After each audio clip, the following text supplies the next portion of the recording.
Welcome to another episode of Equity Mates, a podcast where we explore what's possible in the world of investing. If you've just joined us for the very first time, a huge welcome to our community.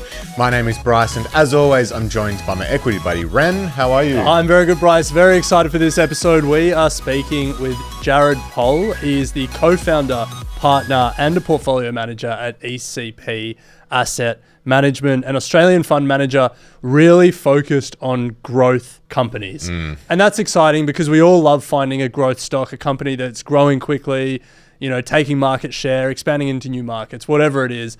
And today we're going to really unpack Jared's process to finding those companies and then managing a portfolio full of them. So we unpack a lot of the metrics Jared and the team use in their investment process, and there's a bit of jargon throughout this, but one particular metric that he often refers to is IRR. Now, if you've just joined us for the very first time, IRR is an acronym for Internal Rate of Return. Simply put, it is how much money Jared and the team expect to make from that investment.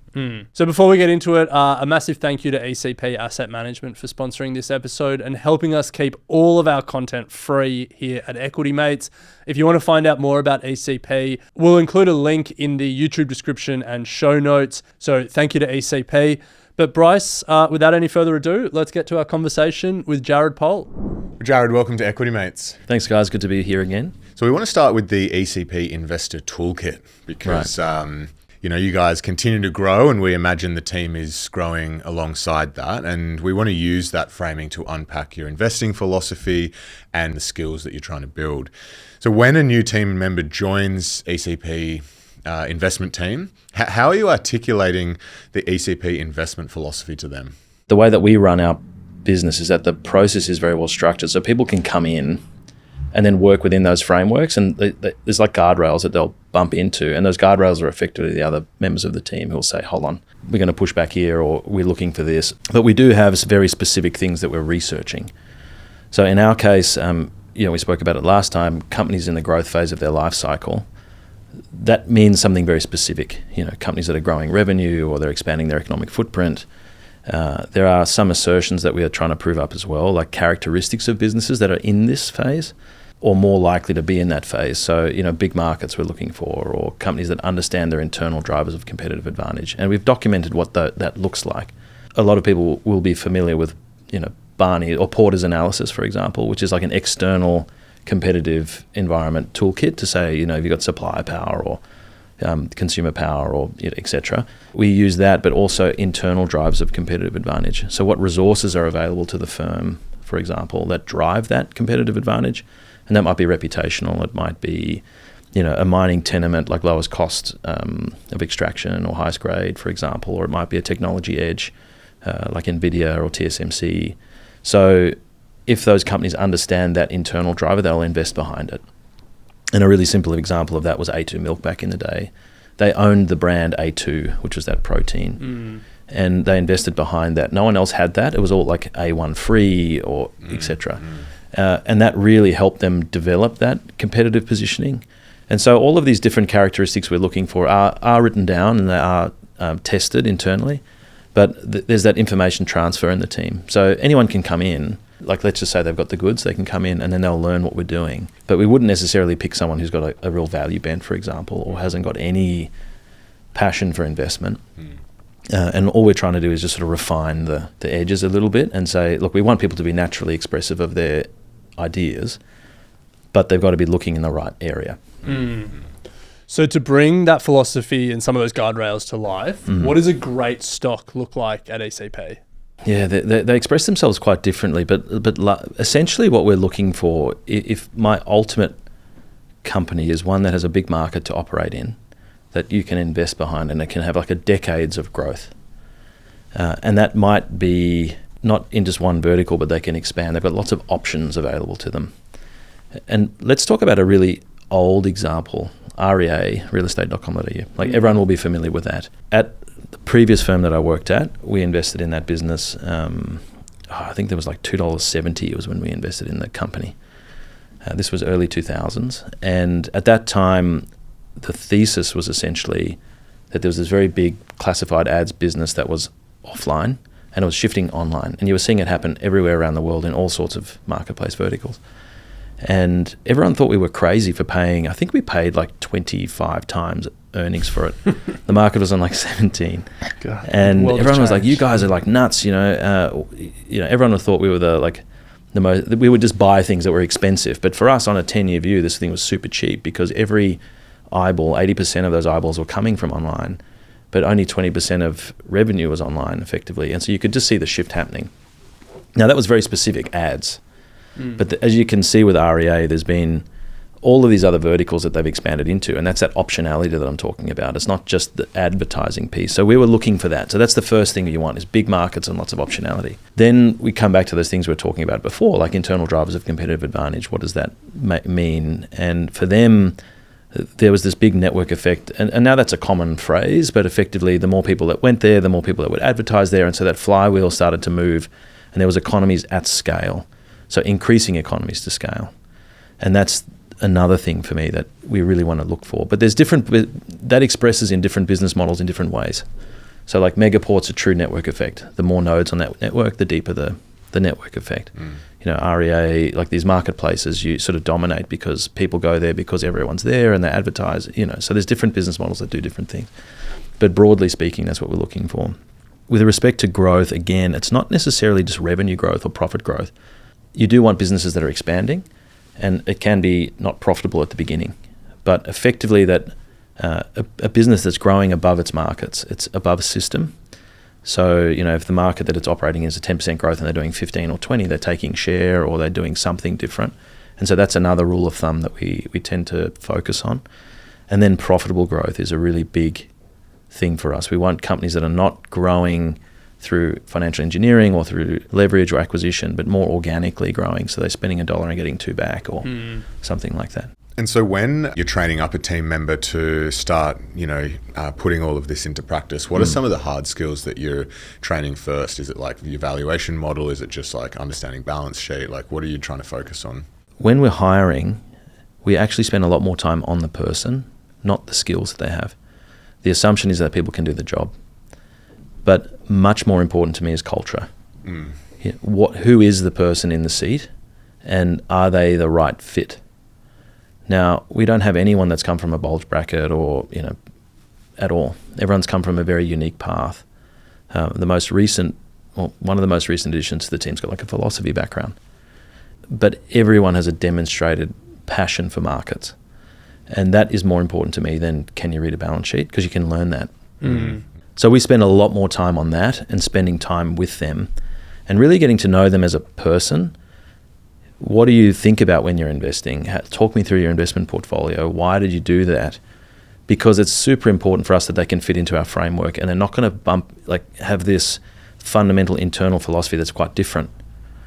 We have had that before. We had a guy who joined our team who's not with us anymore, and he's gone on to be very successful in his own right because he's doing what suits him. But internal with us, there was a clash, because he just didn't have that same growth mindset, and was putting ideas in, and then we would shoot them down, not because there was an issue with his analysis or anything. It's just not what we do, and it was very tricky for us to put it in that portfolio. So we spend a lot more time on the people first. But generally, people that have been wrestling with investment in their minds really understand balance sheets, how they work, and the things to think about. Now, I still learn every day from members in the team. Things will be said, and you just go, "Oh yeah, that clicked for me," and the same for them. So you really want people who are going to push you, but in a junior type of level, if we're going to say that, I think really you want someone who's got like a real grounding in modelling. You don't want to sit there and train them and tell them, this is how you can adjust the cash flow statement or whatever. We don't have time for that. But I think the biggest thing for us is just being open and working through our process and really trying to understand why we do what we're doing, not just saying, I can do a DCF. I mean, valuation's a solved game. Yeah. That anyone, you give them a model, they can plug in their forecast, they can get a reasonable valuation. The real art of investment is understanding this stuff and seeing the asymmetries and how they play out. And that stuff comes with experience, unfortunately, but it's not like, can I model, yes, I'm going to be a good investor. It's interesting you say that. Like, valuation is a solved game, and I think particularly like in the sense of like using the information that's available today, everyone can value, and we'll all get pretty close to each other. The challenge is valuing an uncertain future. Yes. And I guess that's just like reps on the board. That's a process thing. That's a seeing, 100 companies and the 101st one starts to make a bit more sense. How do you, I guess, like train some of those like soft skills and insights in a team? And like, I don't think you can train it. Yeah. So it's just reps, just a lot of mistakes. Honestly, I'll talk about me because it's something that you have to click for yourself. And I'd mentioned it, my father founded Hyperion, and he had a very, very strong presence around what investment was. And I had to fight against that quite significantly because I had my own opinion. Fundamentally, I still believe in growth investing, obviously, because we do that at ECP. But I really had to work hard to own it for myself. And what I see is different to Sam or Damon, but we have to work together as a team to see those asymmetries and how they play out. It's not something you can tell someone. It's like battle scars almost. Mm. But there are, for our style of investment, you've really got to have some faith in the future. And you've got to really think about how that can coalesce in the future, how the structure of the markets will change. And inevitably you're taking a bet which is not proven, and it's very hard to put probabilities on that. So in a sense, it's not rational. In a sense, there's this faith that's required to let things happen, but it's got to be grounded in some reality of what's possible. And it really takes clear thinking, and you'll see whether it's Munger, all of these people around that talk about it, everyone's talking about getting clear thought and clear thinking, because you've really got to put yourself in a future state and see what the shapes can be. And then are you convicted enough to risk capital against that relative to other people? And it's not something you can just tell someone to do. It's something that they actually have to do, and they've got to learn it. And that's been my advice to any junior aspiring investor. It's always been risk your money and think about how it doesn't matter what it is. You could just go and buy CBA today. Put down the reasons that you own it. Does that play out? Yes or no? And then you've got to be self-reflective enough to say, I got it wrong or I got it right, and did I get it wrong for the right reasons or right for the wrong reasons, and really go through that process of journaling or understanding. If you don't do that, you're not going to be a good investor. I guess it's the same as being, an elite athlete or anything. You've got to really kind of play with that and really get lost in the sort of process. And then over time, things start to make more and more sense to you, and you've seen enough things, your heuristics get better. But ultimately, it is a faith thing that you're going to get it right, but it's grounded in research in our sense. We try and narrow the outcomes, and that skill is something that you develop more and more. So how do you, as an investor, but also as like a leader of the team, how do you deal with periods of uncertainty when sort of stocks... Like right now? Yes. Maybe sort of really going against you. Yeah, well, we've been talking about it a lot because, we don't try to apologize for what we're doing because we've been applying our process very diligently and clearly, but we do make mistakes. But there's just been things where we've got things wrong, and I can bucket them into two camps. One is a position sizing issue, and the other one was a thesis issue. So how do we deal with it as a team? Honest communication is a big one, and then that self-reflection that we've been talking about. But you really have to sit down and say, what decisions did we make? Why? And we document all of this. So we've got the evidence there to say that we have been thinking about these things for a long time.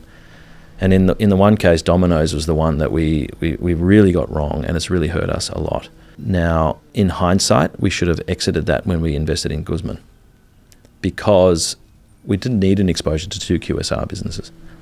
That being said, there was a lot that was going right for Domino's at the time. Like Japan was a bit of a tough market for them, but other things were doing well. Aussie was actually, even though it was mature, it was still growing, and Germany was doing all right. But the Japanese situation definitely outperformed during COVID, and then they've tried to get it right. So you could give management the benefit of the doubt. We'd been there for a long time. Anyway, there's been a lot of management turnover and so forth. And then you were left with, well, that thesis was degrading. Maybe it was, maybe it wasn't. I don't know if we would have made a decision. If I went back in time, would I have still made the same decision? Probably. And as a team, we probably still would have made the same decision. But that thesis was degrading. And it took us a while to say, right, we're forced out. And then, recent CEO departure, we're like, look, it's just, there's not even a question here. It's gone. And it was announced that day we're out. So, unfortunately at like $15 or something was probably the low of the share price. But, for us, it's that thesis is officially broken, we're gone. So the big question in that issue was like that thesis was degrading somewhat.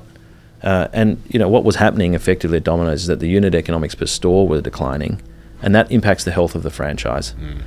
So where we're at now and what we're trying to be a bit more explicit about with respect to how we determine a thesis and then how we manage those theses, because we've been pretty good at that.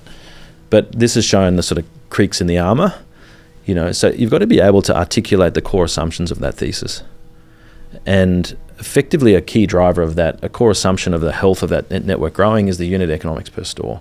That's been degrading. So that's a leading indicator that thesis is weakening. And so we should have, when we started to see that, said, right, it's time to move on, if we didn't have confidence that they could turn it around. And this is the tricky thing with the thesis, is that you always got to give people the benefit of the doubt, other than, or because you might be jumping at shadows. Not everything happens in a straight line.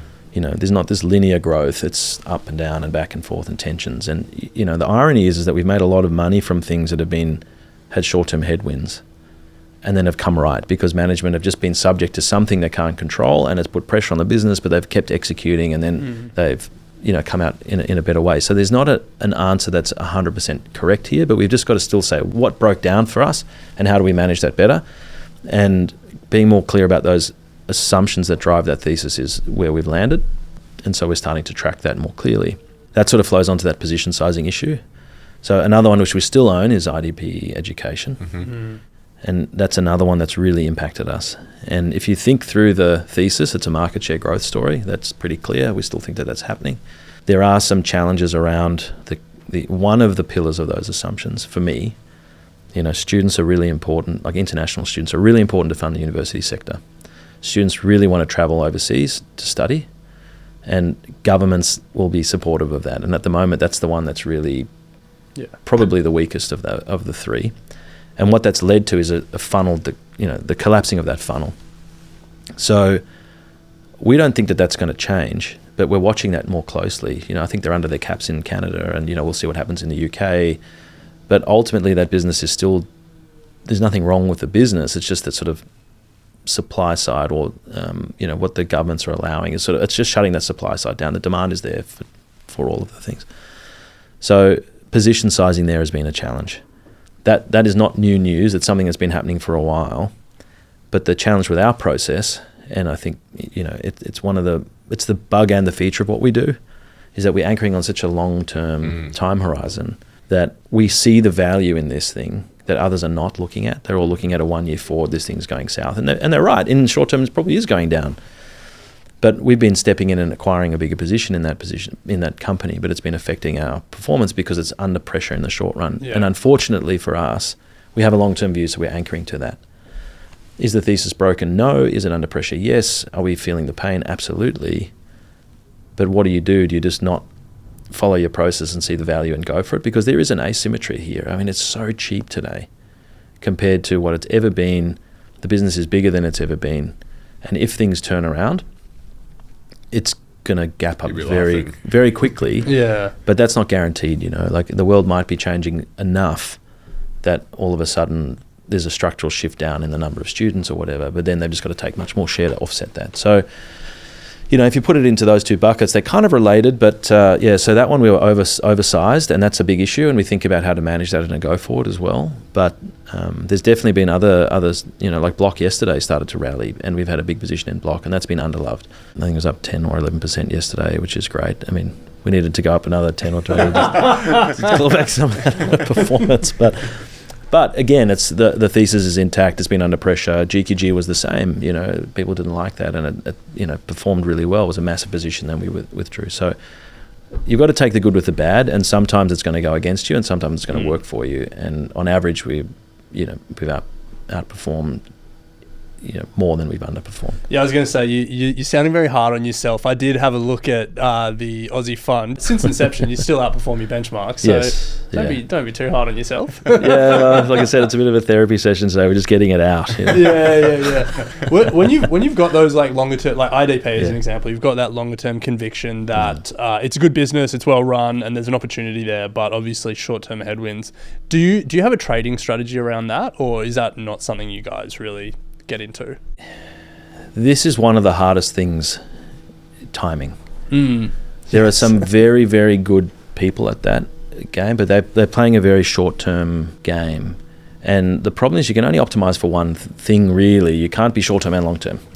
You're either this or that. The nature of the way that we manage money, in that we allocate capital to the highest returning ideas, means we're short momentum.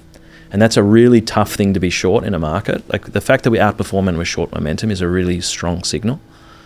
And we get termed contrarian growth by some of our more sophisticated clients, which is interesting because we tend to sell winners. We're hopefully not selling them too early, but we reallocate to those things that are underperforming. So the challenge for us is to try and change the shape of that, to let the winners run longer and then maybe not buy as quickly. And so all we can really think about is what's driving the change in share price. Is it earnings revisions or is it mood of the market? And if we have a fundamental view that the market's wrong, like a Hub, for example, or Netwealth, when everyone was hating the company because they had, the cash spreads were low, like this is not going to happen forever. I mean, the reality is that the big driver of value for these companies was a market share growth story, and it's structurally growing.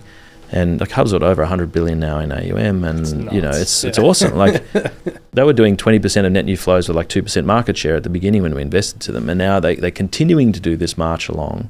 But it's such a structural market that who cares about the cash spread over a year? Rates will be cyclical, and then they're going to earn like they have been. So in that case, if we got all sensitive about it and then exited the position, we would have missed out on a lot of alpha generation, and this has been a really big contributor to the portfolio over a long time. Yeah. Jared, we wanted to dig into the growth side of things a little bit more. Obviously, earlier you explained that your focus is on the growth phase of the life cycle. So, what are some of the key metrics that you look at for a growth company? But also, like, what's your hurdle or the line between that's not a growth rate we're interested in, this is the growth rate we're interested in? So, the absolute number's not really a determinant. So, we've got companies like Samsara, which are growing 40% year on year still and have been sustaining that for a very long time. And we've got more mature companies that are growing maybe revenues at 7 to 10%. Okay. It's more about how they are relative to their opportunity set, and is this company topping out in its market? Like, can it grow any more within its market? And there is some change in the rate of change of growth. Earlier on will be much higher, and then it'll slow down, but that's okay. We don't need very spicy growth companies in the portfolio that are just 100% super growth, because the forecast error on those is just so big. But you also don't want things that are now hitting maturity, and we still own them, like Car Sales, REA and Seek. These companies are approaching the maturity curve. How much more margin can Car Sales take in the domestic car market? Like, I've had a view for a long time, and Cam, he did a great job as CEO, and he's stepping down. But I've always argued with him about this, where I've said, well, look, I don't think you can take much more. Maybe you're going to get CPI inflation adjusted kind of growth in your core business. And you can see, like, implicitly they agree with me because they've gone and bought Webmotors and they've done all these other things in other markets to get the growth at the group level. So, that's approaching maturity. But Webmotors has got a lot of runway still. Like, that is very early doors. It's a replica of Australia. They're putting in lead generation fees. They're just doing everything, and they've got this huge market to grow into. The US, I'm not as excited about, but they can do some things to optimize there. But that's hitting maturity. It's not necessarily time to exit, but it's approaching that. It's not 7, 8, 9% positions in the fund anymore. It's 2, 3, and at some point it'll be 1, and then it'll be gone, like CBA. We used to own that, and well, it's funny. We used to get told, like, why do you own it? You're a growth manager, and this was at I think it was 11 times PE at the time, and now it's like, why don't you own it? And you're like, well, it's 30 times. Like, it's expensive. It's a bank, and the earnings haven't done anything in the last 5 years. So, you can't win them all. No. So I imagine it's a balance of like quantitative factors, revenue growth rate, margin expansion, but then also a number of qualitative factors, which is probably harder to define. But what are some of the things that you're looking for on a qualitative side? Yeah, so we have 18 assertions, and they're generally more characteristics of a company. But I mean, the obvious ones is like, where are they in their penetration? Like that's a really big thing for a growth company. Like, can you, have you got 20% more growth or 50? Can you double your business? So it always starts at the market level. Then what we're looking for is really like execution and understanding, as I spoke about a bit earlier, like competitive advantage and how that's going to scale. A lot of the metrics that you might want me to give you as a sort of an output to what we're looking for. So if companies are executing well, if they're attacking the markets in the right way or creating value for their end customers, they're going to scale very quickly. Wise in our global portfolio is a really good example of that. It's like that Costco model where you just keep reinvesting your profit into the customer, and it helps to really expand that footprint. And that's like $1 trillion market, like the FX market. So they've got a huge runway to go, and they can just keep investing and investing and investing, and they'll keep growing. So that's more relevant to me, is the market size and their opportunity to capture a portion of that. Then they're growing revenue at 15%, because some months it might be 15, others it might be 1. That's the output of what they're doing. The return on equity that they're generating, or the return on invested capital, is all a function of the decisions management are making. And so it is inherently backward looking. So we would rather focus on those core characteristics that exist. Do they understand their competitive advantage? Do they have pricing power? Are they competing on price or value? Like all of those underlying things to get to where we think they can get to. All of that gets put together in a bucket to say, is this a high quality franchise, and is there growth potential here, and is it in that growth phase? Like, is it scaling? Are they investing more costs in the business, not taking costs out? So it is very much qualitative, more so than quantitative, but those quantitative metrics are important to validate that things are tracking in the right way. Yeah. So we're more use them as a measure to say, okay, our thesis is playing out, and if we see the thesis playing out in the right way, it will lead to these quantitative metrics like sales growth, ROE, margin expansion, etc. How do you differentiate companies that have like sustainable growth versus just short-term momentum?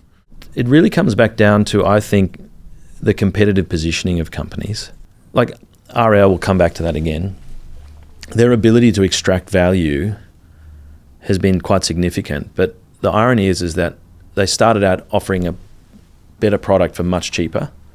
The cost of a print ad was very expensive relative to an online ad for a long time, and I think now it's still like $4,000, roughly on average for an ad at REA. That's still cheaper than what you used to pay for like a big spread in the local magazines. So their ability to sustain that has been because of the dominance of their position, their ability to pull price, the elasticity of demand, all of those things you really got to think about. And where companies do offer that, they can pull that price lever in a way that's, there really isn't another option.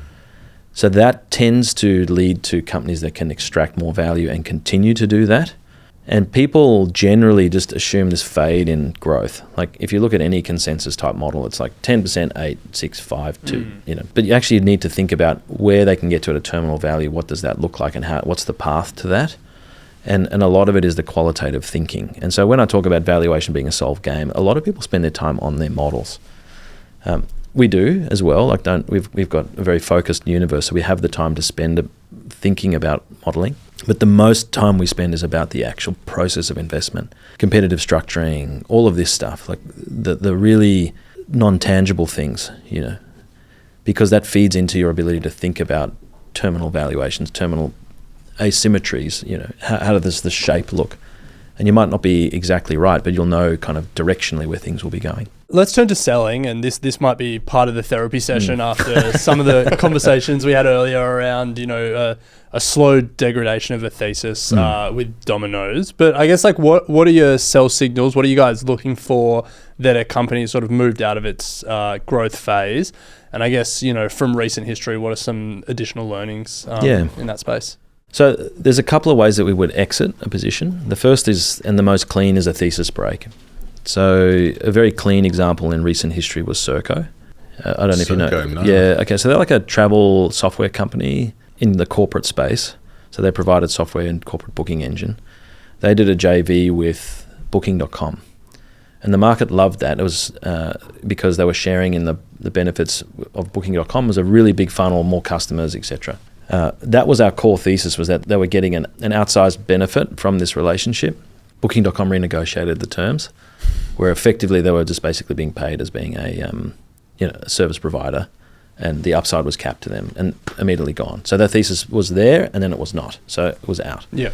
So that's quite clean. In the grey areas, like we were talking about earlier, is that a thesis degrades, and what we should be doing in that instance is the position sizing stuff. We should be adjusting our forecast down. Like Domino's, we should be, revenue per store coming down, store rollouts coming down. So our internal rates of return that we generate should be lower, and that should manage position sizing, which leads me then to the next part of how we sell. So as our IRRs decline, we start to trim the position. So in an ideal world, the share price goes up and it does really well, and we should be out. We should have a 40% IRR and then a 0 IRR, and then the position was 10% and then it was nothing, and then we've captured all of that value, and then when it comes back, we'll re-enter the position. So selling is very much driven by our expected return and or a thesis, so it's either or. As companies get more mature, the forecast should be reflective of that, and so the weight range in the portfolio might be, like I said, 1 to 2%, or instead of 2 to 4 or 4 to 10. The earlier stage companies tend to have higher expected returns and then higher weights in the portfolio. So we're doing the complete opposite to the benchmark, and we're anchoring on expected return value, not size. Yeah. And that's a little bit counterintuitive for people, particularly how they think about risk and stuff like that, but makes us more risky, quote unquote. But I think the asymmetries that exist, or the systematic risks that exist in the benchmark, are much bigger. Yeah, it's funny. It's like you say it's counterintuitive, but it's counterintuitive for people who are like institutional finance professionals who measure risk as volatility Variability. and stuff like that. But if you actually go back to first principles, which is like, I have a pot of money and I'm trying to maximize the returns with that pot of money, it is intuitive. Yeah. Yes, that's right. The ones that I think have the most growth potential are the ones that I want to own the most of. That's right. Yeah.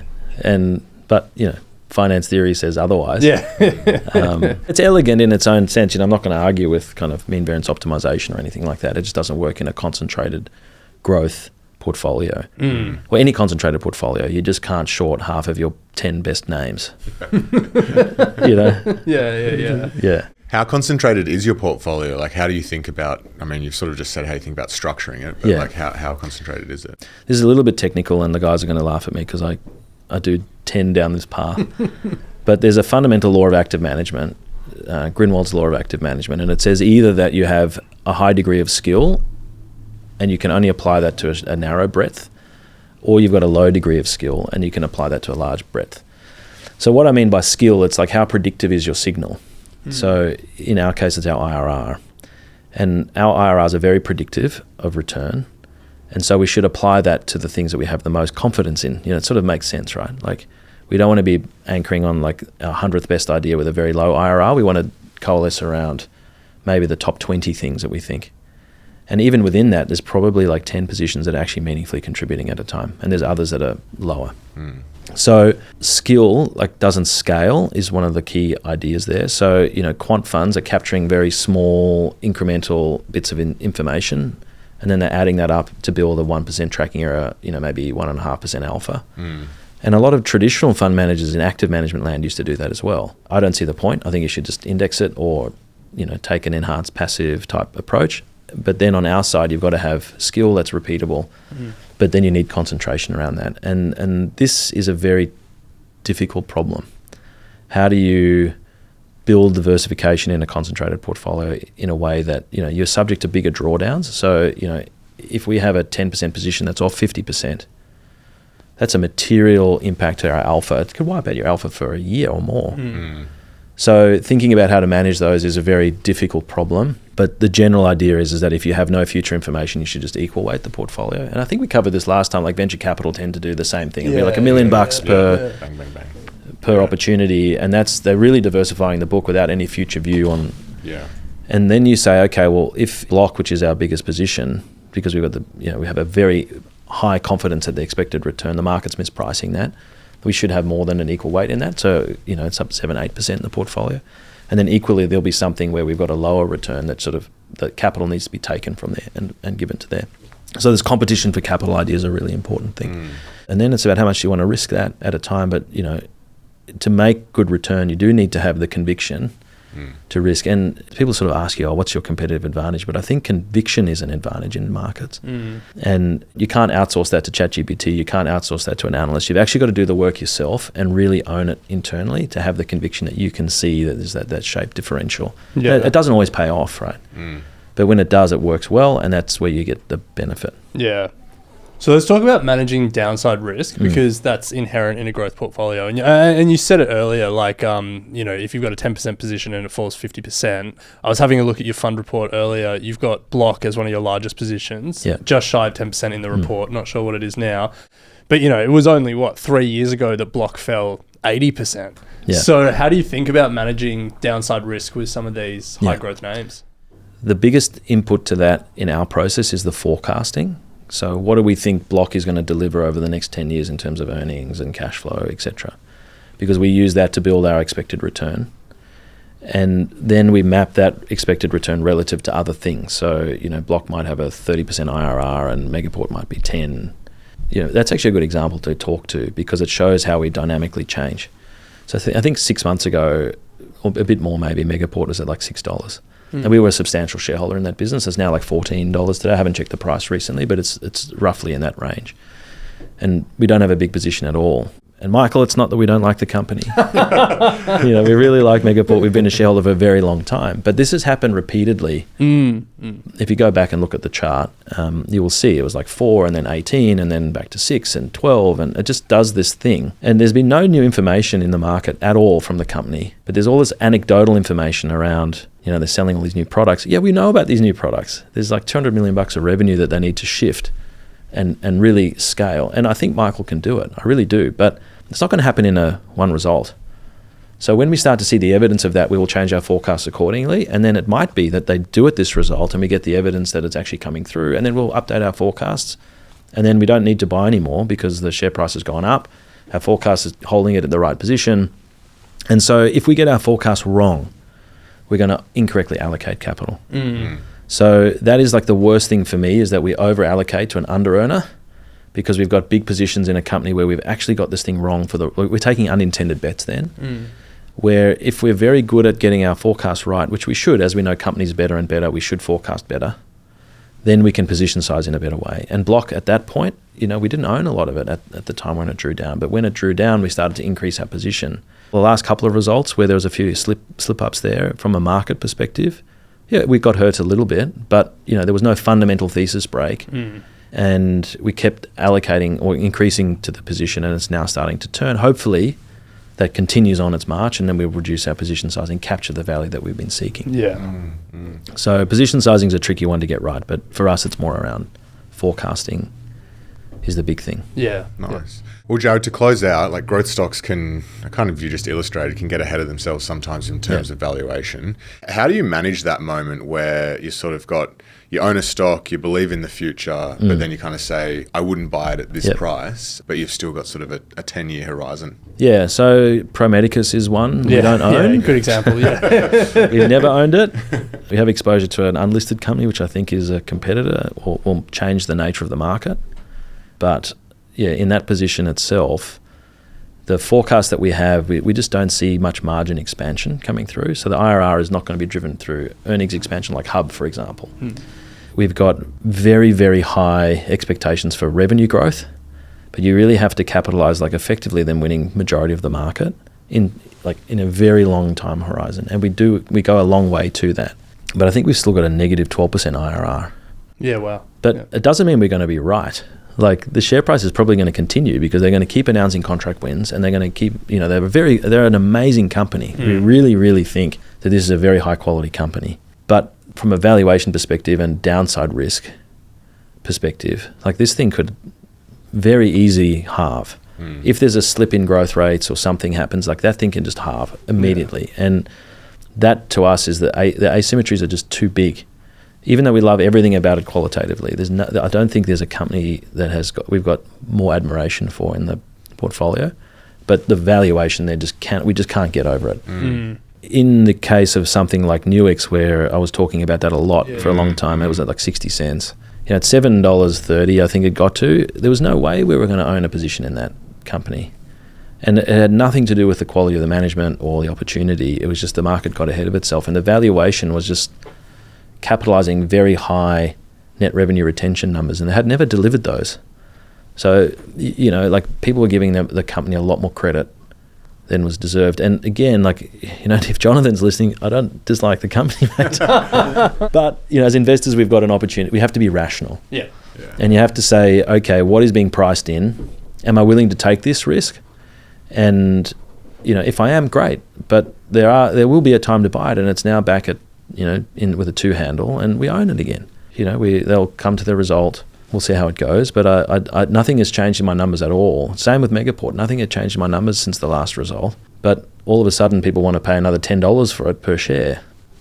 Yeah. Let them. You'll sell it to them. I hope I'm right.